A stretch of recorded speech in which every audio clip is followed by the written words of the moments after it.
Welcome to bird media. నేను మీ పవన్ కృష్ణమూర్తి. ఇటీవల రాష్ట్ర పరిపాలనా వ్యవస్థ మీద కొన్ని చర్చలు రాజకీయ అధికార వర్గాల్లో వినిపిస్తున్నాయి. ముఖ్యంగా సీఎం కార్యాలయం మరియు జిల్లా స్థాయి ఉన్నతాధికారుల మధ్య సమన్వయం, కమ్యూనికేషన్, పనితీరు వంటి అంశాలు ప్రాధాన్యత పొందుతున్నాయి.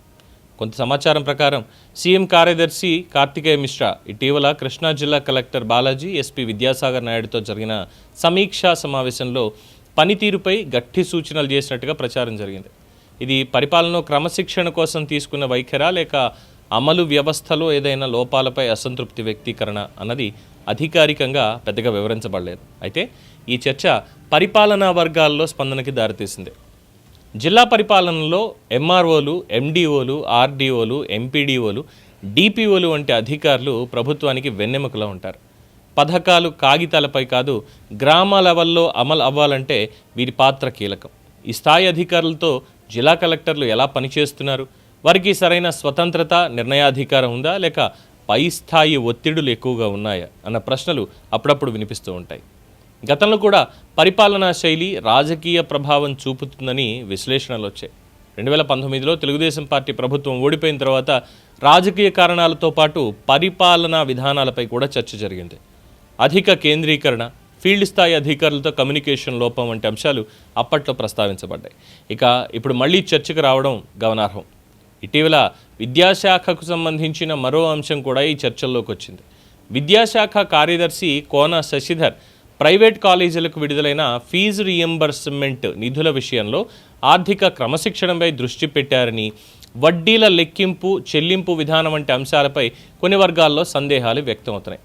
అంటే సింపుల్గా చెప్పాల్సినటువంటి పాయింట్, ఏదైతే ఫీజు రీయింబర్స్మెంట్ కోసం డబ్బులు వడ్డీకి అప్పు తెచ్చారో ఆ వడ్డీ మినహాయించుకొని పేమెంట్లు మాత్రం చేస్తాము కాలేజీలకి అనేటువంటిది ఆయన ఇచ్చినటువంటి ఆదేశం. అయితే ప్రభుత్వం తరఫున చూస్తే ఇది ఆర్థిక నియంత్రణ, పారదర్శకత కోసం అని చెప్పి మనం భావించడానికి అవకాశం ఉంది. కానీ అమలు విధానం స్పష్టంగా ఉంటే చర్చలు తగ్గుతాయి. ఇక్కడ అలా జరగట్లేదు కదా. సేమ్ టు సేమ్ గత కాలంలో ప్రవీణ్ ప్రకాష్ లాంటి అధికారులు కఠిన నిర్ణయాల విషయంలో చర్చకొచ్చారు. అవి కఠిన నిర్ణయాలంటే ఎవరికి లబ్ధి చేకూర్చేవి అందరికీ తెలిసిందే, ఏం నష్టం చేకూర్చేవి కూడా అందరికీ తెలిసిందే. ఇప్పుడేం చేస్తున్నారు? ఇక్కడ పరిపాలనలో క్రమశిక్షణని లేదంటే ఆర్థిక క్రమశిక్షణని కట్టుదిట్టం చేయడానికి చేస్తున్నటువంటి ప్రయత్నాల వ్యవస్థలో మార్పులు తేవడానిక అన్నది టైం చెప్పాలి. కానీ తీసుకున్నటువంటి నిర్ణయానికి వ్యతిరేకత మాత్రం ఇమ్మీడియట్గానే కలుగుతుంది. ఒకప్పుడు బ్రిటిష్ కాలం నాటి కలెక్టర్ల వ్యవస్థ అవసరమా అనే ప్రశ్న రాజకీయ వేదికలపై లేవనెత్తిన చంద్రబాబు నాయుడు గారు ఇప్పుడు కూడా పరిపాలనలో జిల్లా కలెక్టర్లపైనే ప్రధానంగా ఆధారపడాల్సి వస్తుంది. 95 నాటి పరిపాలన గుర్తు చేసుకుంటూ సమర్థతపై ఆయన గతంలో చేసినటువంటి వ్యాఖ్యలు కూడా అప్పుడప్పుడు చర్చలకు వస్తున్నాయి. అయితే ఏ ప్రభుత్వమైనా జిల్లా పరిపాలన బలంగా ఉండకపోతే ఫలితాలు సాధించడం కష్టం. ఇక్కడ ఇంకొక ముఖ్యమైన అంశం క్రమశిక్షణ మరియు గౌరవం మధ్య సమతుల్యత. పనితీరు విషయంలో కఠినంగా ఉండడం తప్పు కాదు, కానీ అదే సమయంలో ఫీల్డ్ అధికారుల మనోభావాలు దెబ్బ తీయకుండా చూడడం కూడా అంతే ముఖ్యం.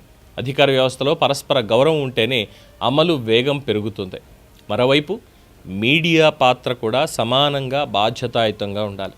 కార్తికేయ మిశ్రా గారి గురించి ఆంధ్రజ్యోతిలో ఒక పెద్ద ఆర్టికల్ రాశారు.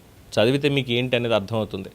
సో దాంట్లో కూడా చెప్పాల్సింది ఏంటంటే ధృవీకరించినటువంటి సమాచారం, సమతుల్య విశ్లేషణ, అనవసర సంచలనాలకి దూరంగా ఉండటం, ఇవే ప్రజాస్వామ్యంలో మీడియా విశ్వసనీయతకి ఆధారం. ఒకవైపు ప్రశ్నించాలి, మరోవైపు అతి వ్యాఖ్యానాలకి దూరంగా ఉండాలి. ప్రభుత్వం తరపున కూడా కమ్యూనికేషన్ స్పష్టంగా ఉండాలి. ఒక నిర్ణయం ఎందుకు తీసుకున్నాము, దాని ఉద్దేశం ఏంటి, అమలు ఎలా జరుగుతుంది, ఈ విషయాలన్నింటిలో పారదర్శకత అనేది ఉంటే అపోహలు తగ్గుతాయి. సీఎం కార్యాలయం, జిల్లా అధికారులు, ఫీల్డ్ స్థాయి యంత్రాంగం ఈ మూడు మధ్య సమన్వయం బలపడితే పాలన మరింత మెరుగుపడుతుంది. చివరికి ప్రజలకు కావాల్సింది ఒక సమర్థమైనటువంటి పాలన, రైతుకు సకాలంలో సహాయం, విద్యార్థికి ఆర్థిక భరోసా, పేదలకు సంక్షేమ పథకాల సక్రమ అమలు. ఇవే ప్రభుత్వ పనితీరుకు అసలైన సూచికలు. కాబట్టి ఇటీవలి చర్చల్ని కాస్త విమర్శలా కాకుండా ఒక ఫీడ్బ్యాక్గా తీసుకోవాలి. క్రమశిక్షణను కొనసాగిస్తూ ఫీల్డ్ అధికారులకు గౌరవం, ప్రోత్సాహం కల్పించే విధంగా చర్యలు తీసుకుంటే పాలన మరింత బలపడుతుంది. మీడియా సంయమనం పాటించాలి. ప్రభుత్వం స్పందనాత్మకంగా ఉండాలి. అధికారులు పరస్పర గౌరవంతో పనిచేయాలి. ఈ మూడు కలిసి నడిస్తేనే ప్రజాస్వామ్య పరిపాలన ప్రజలకు మరింత ప్రయోజనం చేకూరుస్తుంది. దీని మీద మీ అభిప్రాయం చెప్పండి. చూస్తూనే ఉండండి ది బర్డ్ మీడియా.